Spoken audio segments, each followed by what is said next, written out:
The board game that I've been working on for the past year and a half launches today. Companion Quest is on Kickstarter. If you don't know anything about it, it's a 1 to 4 player cooperative game that's easy to set up and easy to learn, where you roll dice, collect a bunch of helpful pets, and beat a bunch of challenges on your way to catch an evil monkey. Literally, what could be better? And you can grab the digital demo for free right now if you have Tabletop Simulator. It's super fun and a little challenging, but not so hard that you can't play it with your kids. And also, the base game is only $25 if you get it on Kickstarter. It's great for game nights, camping trips. You can take it to work, play it while you're driving, teach your pets to play, eat all the dice and all the snack tokens. Like, it's a good time all around, and I want everyone to get it. So yeah, click the link below if you want to.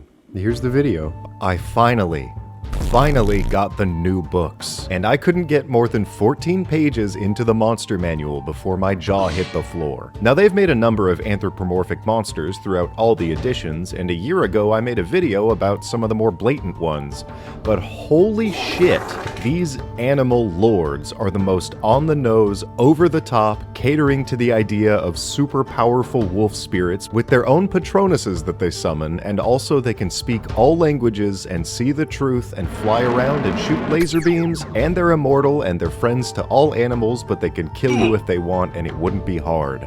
It's kinda just furry supermen, and apparently, although they're so powerful that it's not even funny, there is one of these for every animal on the planet, extinct or not. Let me take a step back, cool my jets, and try to explain what these things are, what they look like in combat, and try to figure out why they are. To quickly note how some of the cosmology works, the outer planes are realms defined by absolute concepts, and those absolutes manifest as both places and gods at the same time. When you die, your spirit goes to the outer plane that you most closely embodied. The afterlife for the chaotic good of the wilds is called the Beastlands, and the demigods that govern the Beastlands are the animal lords. Since they're from an outer realm, they all have absolute power within their domains. And these dudes' domains are just individual animals. But because it's D&D, whenever they talk to mortal humanoids, they transform into cat girls and wolf men and fish people.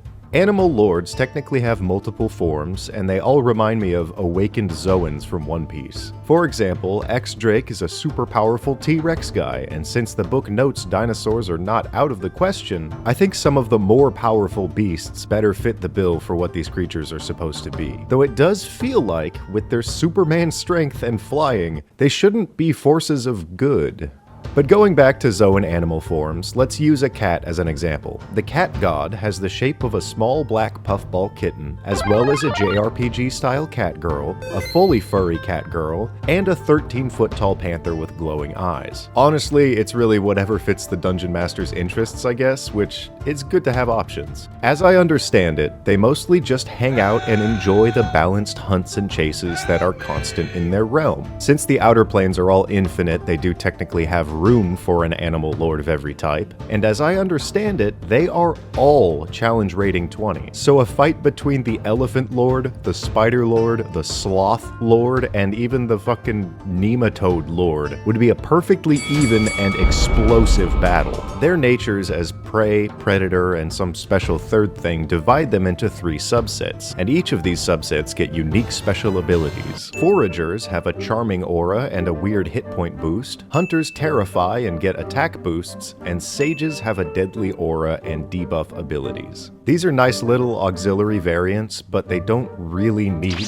these abilities, especially since they can blast lasers from their eyeballs and summon secondary spirits to attack foes from a distance of 120 feet constantly. To me, there's legitimate terror of finding a grub under a rock in the Beastlands, and if you try to use it for fishing, there's a chance that before you know it, a giant they can't burrow. A giant flying grub soars 60 feet into the air, blasts you with 2 lasers while another spectral grub hits you with a sonic dash attack, and then after every turn, it keeps shooting you with lasers until you die. At any point during that fight, mind you, it could turn into an anthropomorphic slimy grub man and hit you with a fucking spirit bomb, because all of them have sunburst. And also they have true sight too.